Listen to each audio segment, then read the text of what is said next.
BYU now has the grounds to sue the College Football Playoff Committee, and it would work. This is Locked On Big 12.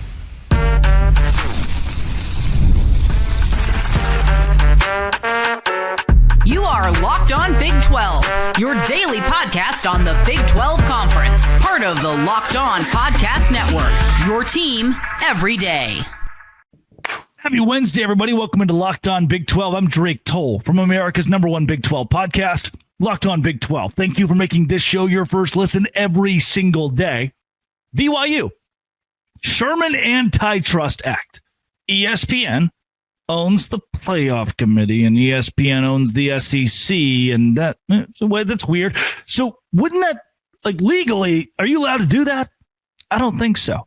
BYU in 1984 and 1996, there were new rules that were created, the Bowl Coalition and the BCS, because of BYU. And once again, we have to reformat things due to the Cougars. I'll explain more with TJ Pittenger of College Football Addiction. Then Notre Dame, done in the ACC.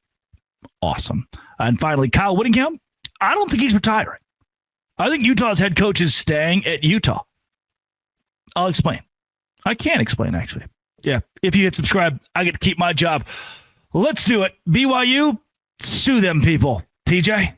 There's a non-zero chance that BYU has grounds to sue the College Football Playoff Committee. Someone's going to at some point. Remember, we sue the NCAA all the time. We get into these lawsuit fights, and it's all good and fun. So it's not me saying that BYU is complaining or just living life as someone who says, oh, we think that we deserve the world and we're not being given it, so we're going to sue you. No, this is real. There's a tradition in college football, TJ, of BYU being purposely left out of the national scene in the sport. 1984, never again BYU was this slogan. After 84, the national championship, it was decided as a country, we can never let the little man win again. Even after they went 13-0, defeated Michigan in the Holiday Bowl, were named national champions, the rest of the country, the Blue Bloods, all went nuts, saying we can't have it happen. You've got to do something different. So prior to the BCS, after that 1984 run, the Major Bowl Alliance, this bowl coalition was created kind of in the wake, Bowl Alliance, Bowl Coalition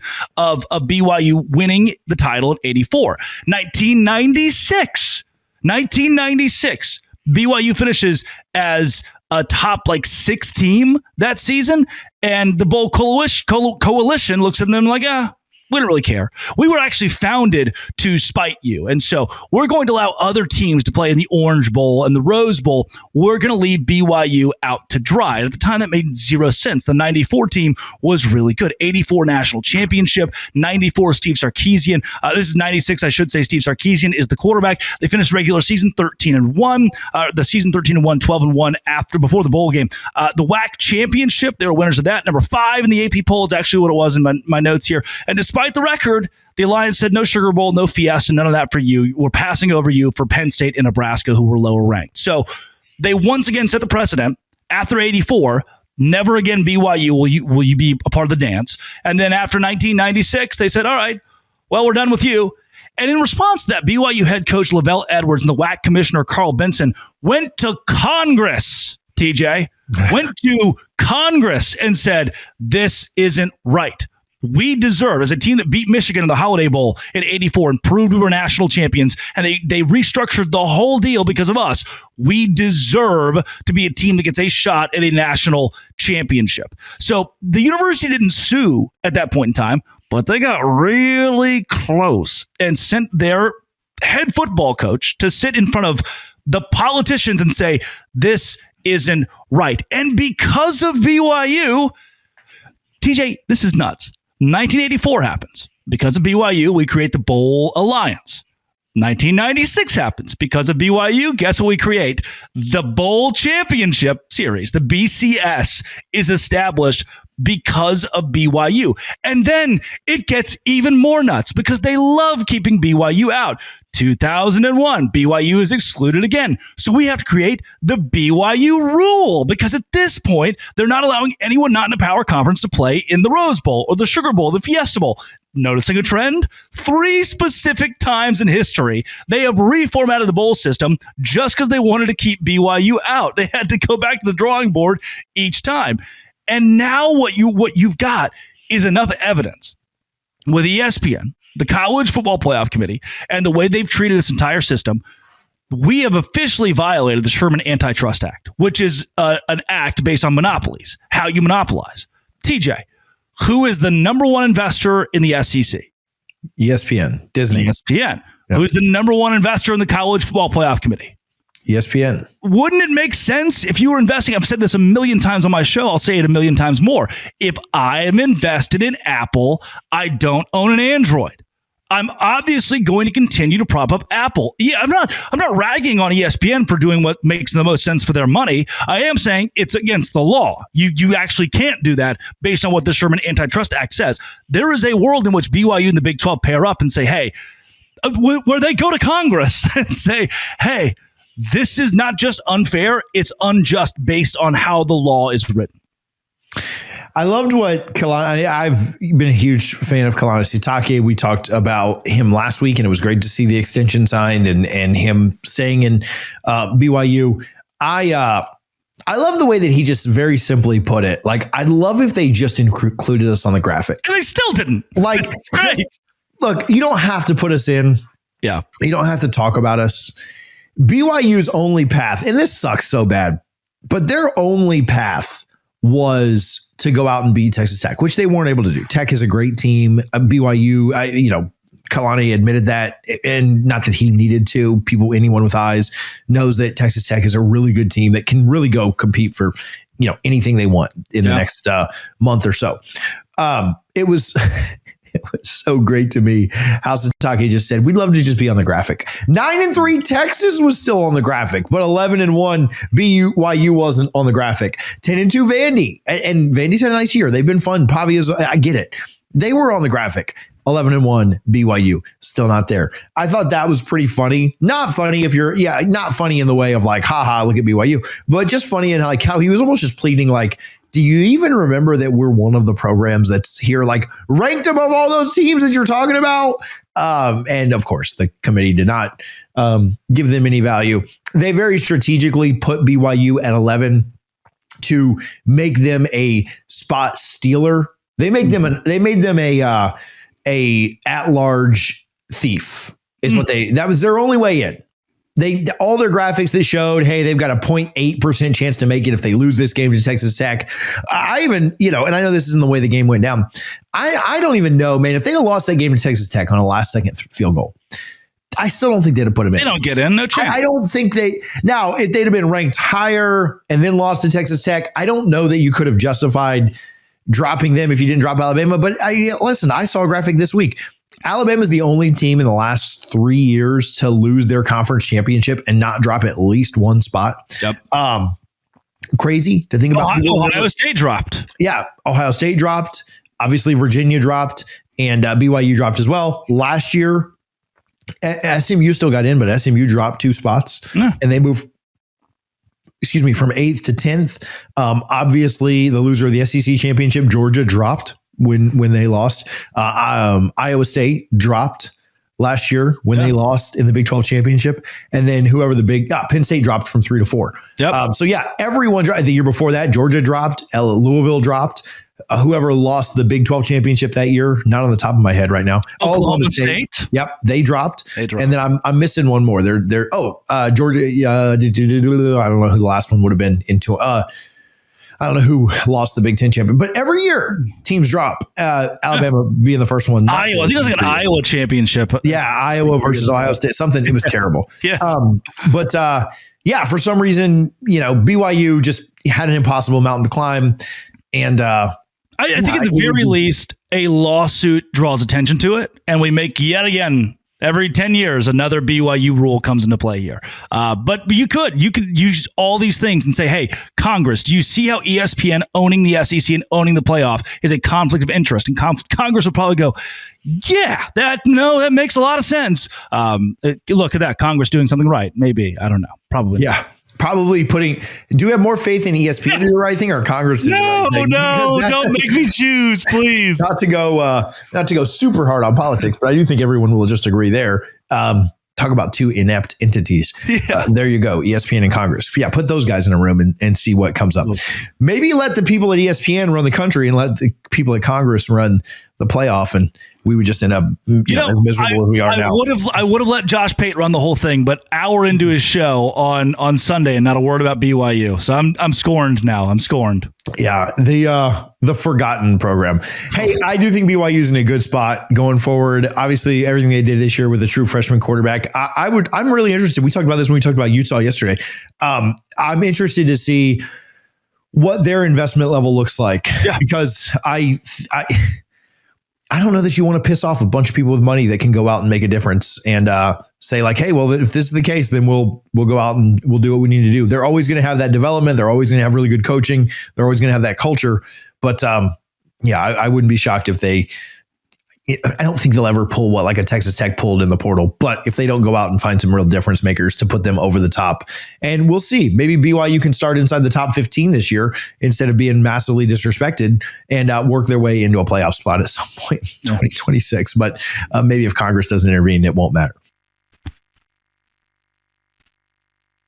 Today's show is brought to you by FanDuel. FanDuel is exactly where I go, even in the winter time, to get my sports rocks off. NFL Sundays move fast. One big play, suddenly everything feels different, and that's what makes live betting on FanDuel so exciting. With FanDuel, you can place bets as the action unfolds. Every drive, every momentum swing, every highlight moment. Live betting is best when the game starts to shift. A receiver gets hot, a defense tightens up, or momentum flips after a turnover. Live spreads and money lines adjust instantly. So, if you want to be right in the middle of the action all season long, visit FanDuel.com. Place your NFL live bets all season long. FanDuel, the game moves fast, and so can you. Go to FanDuel.com. Go to FanDuel.com and do it today. Notre Dame is not happy. And Drake, I have so many thoughts. We'll try and keep this under 10 minutes because I have so many thoughts on this one that just range. Listen, I get it from the Notre Dame perspective, and I don't like the ACC, but I get it from the ACC's perspective too. I understand all sides of this, but I think we're just in an impossible situation, and this thing is really firing up here with Notre Dame and the ACC. See ya.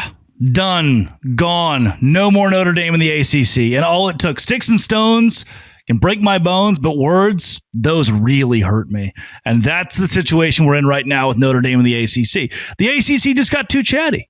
They told the College Football Playoff Committee to hold out Notre Dame and put an ACC team in, to put Miami in, and that was irreparable damage done when you ask the athletic director at Notre Dame, who held a press conference, and is clear that the ACC is just not going to be a long-term thing for Notre Dame. Like, this is that's it. I mean, that's what it is. And so past that, Notre Dame proved itself bad for the sport. You cannot just say, well, you know what? We don't want to even be in a bowl game anymore. We don't want to prove we can beat BYU. We don't care. We're done. We're dodging bowl games altogether. There's some left tackle for Notre Dame who's a senior, who's playing his last game, who's excited about a playoff berth, didn't get it, but I'm sure he'd want 15 weeks of practice. You just forfeited 15 opportunities to get better. And why? To save face? You know what, TJ? It also doesn't make any sense. Here's why I think Notre Dame is bad for the sport. It makes zero sense that after the College Football Playoff Committee snubbed Notre Dame, if that's the word you want to use for it, after they were snubbed, I don't think it is the correct word, the committee said, let's add the Notre Dame rule, a new addendum, that if Notre Dame finishes in the top 12, we'll treat them as a conference champion, and they'll be in that fifth spot of the automatic qualifiers who are conference champions. And you think, well, that doesn't make any sense because they're not in a conference, so they can't win a conference championship. And you say, yeah, but we're still going to add the Notre Dame rule and give them a conference championship trophy, despite them not playing that 13th game when we're moving teams down like BYU for losing, or Virginia for losing, or Ohio State for losing. Notre Dame can sit at home and be a conference champion if they're ranked in the top 12. And I don't know if you've seen their schedule next season, but it's the easiest schedule that any power team will play. It is incredibly soft. And we're just bending over backwards for the brand that is Notre Dame, that doesn't carry near as much weight as it used to. It's not near as big of a brand as it was in the 90s. This is not the Notre Dame of old. This is not the Lou Holtz Notre Dame. It's not. And past all this, it's the cowardice of the university for saying we're not like everyone else. We don't have to play a bowl if we don't want to. We're mighty Notre Dame. We don't have to join a conference if we don't want to. And then the even further cowardice of the playoff committee to say, you know what? They're right. we don't need them to play in a conference championship game. Let's just give it to them. Instead of forcing Notre Dame into a conference, which I do think ultimately Notre Dame will have to join one. They're going to shop these options. Instead of forcing Notre Dame into a conference, the playoff committee said, fine, we'll bend over backward for you. TJ, this entire thing is a crap show that is built to make the Irish happy. It is very rare that I will come on here and defend the ACC for anything. Mm-hmm. But I don't even think the ACC did anything wrong here. I don't either. I listen, it hurts me to have to defend. And listen, on the Notre Dame missing the bowl game, I don't love what it says. I also don't care enough because bowl games are largely meaningless now. And so if this is your way to protest, then that's fine. I don't really care. I think Notre Dame fans are so hurt right now that they'll just defend anything their school does. I would like to hear from the Notre Dame fans. Like, do you really are you glad your team is skipping the bowl game? Do you wish they just go out and beat the tar out of somebody and kind of prove it? As a Florida State fan, that's what we were told for 2 years. Oh, you should have just gone out and proved it, with 7 injuries and your quarterback out. You should have gone and proved it to that Georgia team, who I still think was the most talented team that season. But so I don't care about the bowl. But Notre Dame being upset with the ACC, which, let's be fair, the ACC marriage is not very good for Notre Dame anyway, because, their schedule sucks because they play a bunch of ACC teams who all suck, right? Miami being a one good one. Everybody else in the ACC is atrocious. And so it's not a good marriage anyway for them. They could do better elsewhere. But if you're the ACC, do you care? I mean, man, they're Notre Dame's AD going out and saying this is irreparable damage. Miami is an ACC full-fledged member who they own the media rights to. We've talked a lot about media rights over the last couple of years. Are you really surprised that they went to bat for their team that was in their conference that said, yes, we want to be part of you, ACC? Not like we want to be a side piece like Notre Dame is, where they're in baseball and in softball and in basketball and in women's soccer and in lacrosse. And no.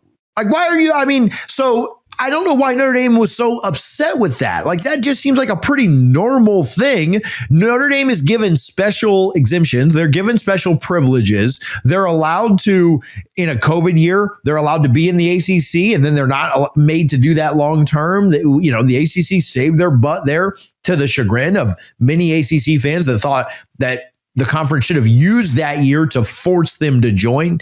The ACC didn't. They acquiesced. They did what Notre Dame wanted. And so Notre Dame kind of has a sweetheart deal. But, it's like Cinderella, right? Like you never expect a stepmother to love you the same way that she loves her own kids. Like, that's just not realistic. And so, again, it's very rare that I would ever defend the ACC. And I'm not saying, go ACC. I mean, listen, I hate the conference and I hate the team they were defending. Yeah. But I understand the ACC defending Miami, and I don't understand why Notre Dame would be so upset with that. That's just what you do. Now, the ACC never said that Notre Dame should be left out. And my take is still that Notre Dame should have gotten in over Alabama, because Alabama got in 2023 because of the eye test and because they looked better than Florida State without Florida State's quarterback. And though I don't think that was right still to this day, I understand it. But then you fast forward 2 years and Notre Dame looks like a much better team on the field than Alabama does right now. But we go with Alabama's resume. We put them in. So I get that. But the ACC never said leave Notre Dame out. The ACC just kept saying, hey, they won this head to head. They beat Notre Dame, so you got to put them in. If you're putting Notre Dame in, you got to find a way to get Miami in too. So I don't know. I'm not trying to defend the ACC, not trying to defend Miami. I like Notre Dame and their fans. They've been good to the channel, but it is a marriage that I don't think is really great for either side. And so, I think Notre Dame needs to get out of it. I think Notre Dame needs to say, yeah, man, we're done with you guys. I think it would be best for both parties involved to go away from each other. And I think Notre Dame can do better. They've already got the scheduling agreement with Clemson, which is going to be much better for them than really any other ACC opponent they could play on a yearly basis. They'll continue to play FSU, I'm pretty sure. And then we'll see what kind of, maybe deal they can make with another conference, whether that's a partial member or a full-time member. Eventually, I think it's trending toward them probably needing to join a conference. My gut would always be the Big Ten on that. But, one way or the other, I think that they need to step up and do something. And again, maybe Brett Yormark can pull a rabbit out of the hat at some point. Let's also remember the intern running the ACC's official Twitter account is probably like 19. Is not Jim Phillips. The guy doesn't even have a Twitter account. I know because I've searched for it a million times. She's like, I don't know, something. Miami's better than Notre Dame, and send tweet. And now the Notre Dame AD read that from the 20-year-old ACC intern is like, scorched earth. I hate you. Like what? The other side of this is too, man. It really is the Christmas season because here I am going a step further. I don't want to defend the playoff committee at all, ever. They suck. They're atrocious. This was the worst playoff committee we've ever had. Specifically bad this year. Yeah, this was the worst. Everybody likes to whine and moan and complain about the playoff committee. This legitimately was the worst playoff committee we've ever had. Now, ultimately, outside of the Notre Dame Alabama thing, I think they mostly got it right, but still the worst playoff committee we've ever had, ever. Couldn't explain to you one thing. They moved Alabama up over Notre Dame because of their rushing game against Auburn. And then when they had -3 rushing yards against Georgia, they left them exactly where they were. Yeah. Worst committee we ever had. All that said, I don't want to defend the committee. I'm about to do it. The College Football Playoff Committee is not making their rankings based on what the ACC intern tweets. They're just not. That's not a real thing. Now, they might be idiots and they might suck, but they're not looking, when they get in that meeting room, they're not looking at, I wonder what the ACC tweeted. You know what, boys? Yep. Move Miami ahead. The ACC just tweeted, we forgot about that game, but thank God the ACC just reminded us about that game. You know what? Go ahead and move on. It's so funny to me that they're upset at the ACC campaigning. Everyone campaigns. All these Steve Sarkisian's campaigning. Diego Pavia's campaigning. Yeah. The SEC is campaigning. The Big Ten didn't really need a campaign because they had the top two teams. The Big 12 is campaigning for BYU. Sataki's asking to be asked out in the graphic. Everyone is campaigning. But it's 20-year-old Sarah, the junior at East Carolina. Yeah, like the committee does not care about your campaigning. Have you ever seen a yard sign, Drake? Have you ever seen a yard sign during political voting season? Have you ever seen a yard sign? 7 of them.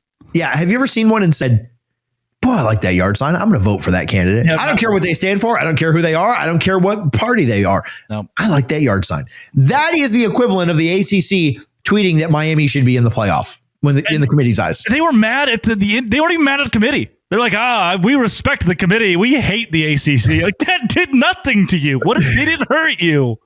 I get it.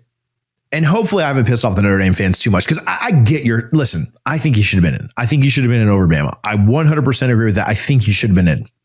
It's a travesty that Bama was put in over you. However, I get it, man. I get Notre Dame's emotional. I've raged for 2 years about 2023 and I don't plan on stopping now. So I get it. You're emotional. I've been emotional for 2 years. Continue to rage on. I've got no problem with the Notre Dame fans. They didn't do anything wrong here. They got screwed. They got lied to for 4 weeks by the committee, and the committee should not have ranked. The committee should have never ranked Notre Dame as high as they did. They did, and then they got egg on their face by moving 2 teams around that didn't play each other on conference championship Saturday because neither one of them either could qualify for their conference championship or were in a conference. And that is stupid. I think ultimately Miami should have been ahead of Notre Dame because of the head-to-head. I still think Notre Dame should have been in over Alabama, but it was stupid the way that they moved them the last week with nobody touching the field. However, again, we've talked about the committee is stupid. So I don't know.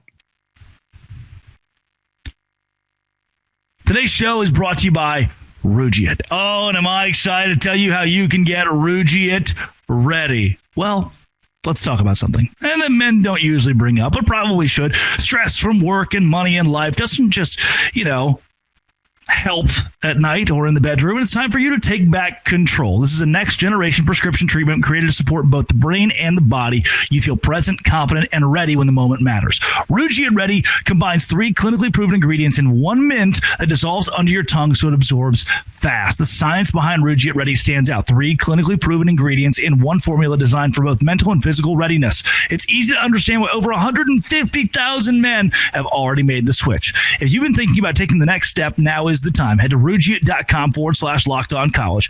RUGIET.com/LockedOnCollege to get 15% off your order for a limited time.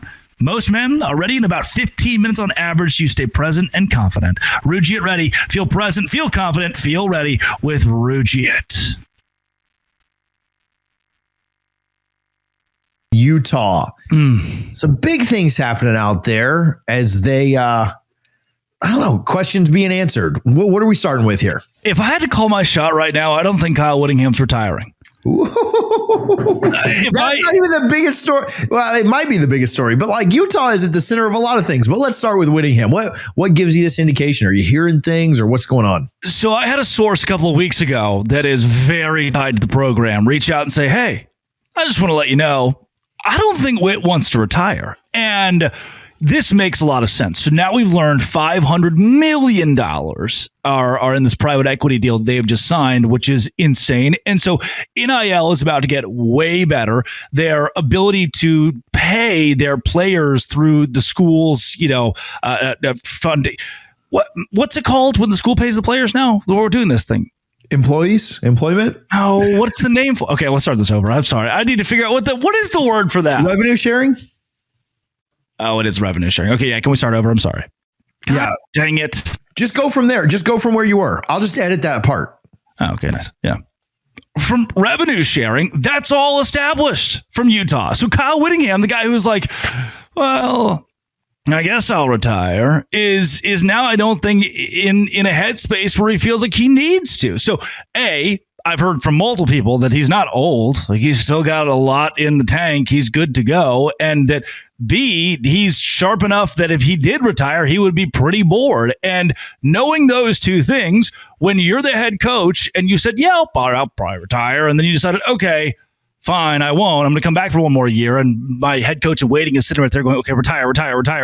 And then the next year you say, well, remember when I said I was going to retire last year? I didn't retire because we were really bad. And this year we were really good, but we weren't good enough. And I do think we should beat BYU. We should go to the college football playoff. And now I have $500 million. You wouldn't want to retire either.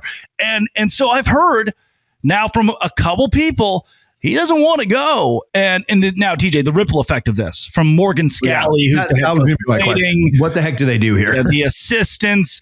That's where that gets really hairy. Because again, Whittingham told the nation, he told everybody, here's Morgan Scally. This was like 5 years ago.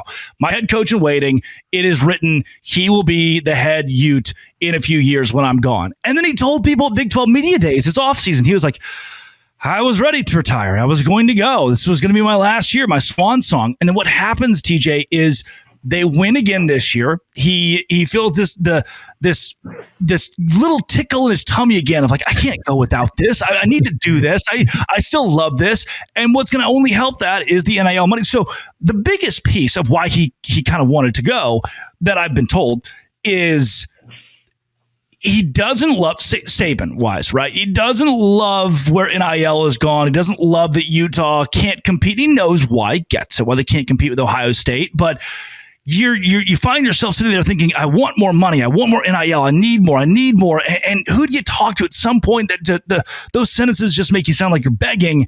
And it's a tough spot for Whit to be in. They just got $500 million. So now that's really cinched up. I think the only other thing that could get him to go is if his retirement pay is really nice. If they said, look, Whit, we'll pay you millions and millions of dollars to go to Cancun, then maybe he does. But it looks like TJ Kyle Whittingham wants to come back to Utah. Is that a good thing?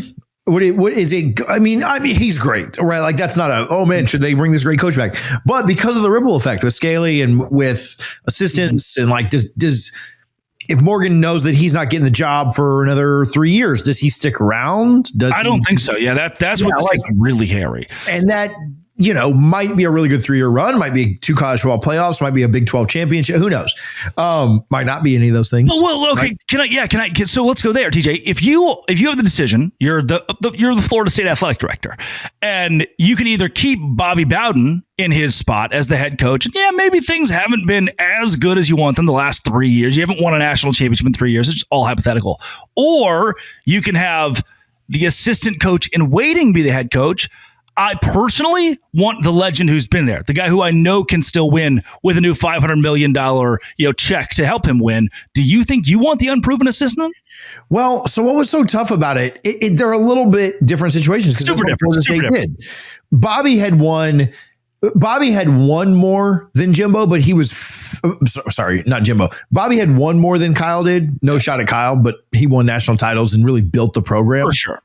But he had fallen off harder than Kyle has. Like he wasn't able, he was just a lot older. He really couldn't get in those living rooms. And I mean, he still had some of that charm, but he just didn't have it like he once did. He fell into some of the nepotism with letting his son be the OC, and he just couldn't get back over the hump. Once you lose it, once you get to that age, and it worked out well for Florida State to go to the other guy. The other guy won 10 games, like 6 out of 7 years he was there, lost one time to a rival, won a national championship, a Heisman, went to another playoff. I think he went to BCS or CFPs, like, it went BCS bowls to New Year's Six bowls, like all but 2 years he was there. Like, it was really good under Jimbo. So going to the head coach in waiting did really well for Florida State. But Bobby had just fallen off so hard. He was going 6-6 every year, like it just. Now, obviously, Florida State's in a worse spot now than they were back then, but it worked out well from that perspective. But it's a little different with Utah to me, like where I think Witt still got it. And but again, what kind of commitment are you going to get from him? Because here's the thing. If you're telling me you can get 5 more years of Kyle Whittingham, like I'd probably take that. Yeah. But what if next year's a disaster and they go 6-6, and I don't think it will be. I think they'll be really good. But what if it's not very good? What if it doesn't work out? What if there's an injury or two that really derail things? Then you're sitting back there like regretting that. It is a tough decision. There's no right answer. I mean, there is a right answer, but we won't know what the right answer is until we see how it plays out. That's the problem. Like, you kind of knew that Jimbo was going to bring back up. I mean, Jimbo had also been at LSU. He'd won a title under Nick. He understood how SEC and big boy football worked. So you had some confidence that was going to work. Not that you don't have confidence that Morgan could be the guy, but it was less risky because you were going 6-6 every year at Florida State anyway. Like, what's the worst Jimbo could have done? I mean, his floor was come in and win 8 games a year. And so that would have been an improvement. So I don't know, man, like the way there was a lot of confidence in the way that Jimbo recruited. Well, recruiting is not, I don't want to say it's not as big of a deal now, but it's not as big of a deal when you have $500 million sitting in the bank because of what the sport is now. So there are some confidence that he could do well. Shoot, I don't mean to crap on the guy, but I don't think Joey McGuire is some amazing coach. This is kind of a win or lose, win or get fired year for him this year anyway, especially with the investment. And kind of prove that like investment in money, players can maybe undo like a mediocre to just barely above average type of coach. And you could probably use Ryan Day, maybe even above McGuire there. Like you'd say Ryan Day probably isn't near as good as Nick Saban. There's no way. Or Kirby or Lanning or any of these guys. But if you give him enough money, you give him the best players in the league, it's hard not to mess that up. And he still does at times. Look at that Indiana game where he kept running the ball. Look at that Michigan game last year. Yeah. I mean, he still does. But most of the time, the athletes are just going to win out. True. So I think at the end of this, the private equity deal is massive. It's probably bad for college sports overall. Who cares? We'll figure that out later. For now, I think the private equity is another domino falling for Kyle Whittingham, saying, I'm not ready. Like, and the source was pretty clear about this, saying, hey, in almost every scenario, nobody's ready for the next guy to take over. Just because you named a coach in waiting, just because TJ named a host in waiting, you're not ready for that guy to get your baby. Doesn't make you any more excited to give it up. I don't think Whittingham's ready to acquiesce his role as the head coach at Utah. Now, this is Drake Toll speaking. I think Witt's back next year. The $500 million investment. Let's ask about that just real quick before we move on. Will they go as balls to the wall as Texas Tech just did this last year? And will the expectations be, we need to make our run at the CFP just like the Red Raiders did? Because they just laid out the map of you can go from a good team to an elite team. Yeah, I should be clear. It's not, and you know this, but there are some that are asking the question. It's not a one-time, here's $500 million, good to see you, smell you, bye. This is drawn out. It's a process. It doesn't mean that Utah just became the richest school in America. That's not exactly how this is going to work, but they will be able to utilize this money toward helping the athletic department and the university succeed, win, build more revenue in football. And so they will invest at the highest level they're able to with the money that they're given in the immediate. And so I do foresee the $500 million and how it is spread out, what they get be immediately used for the transfer portal in 2026. They're going to attack guys right now with the knowledge they have more money in their back pocket.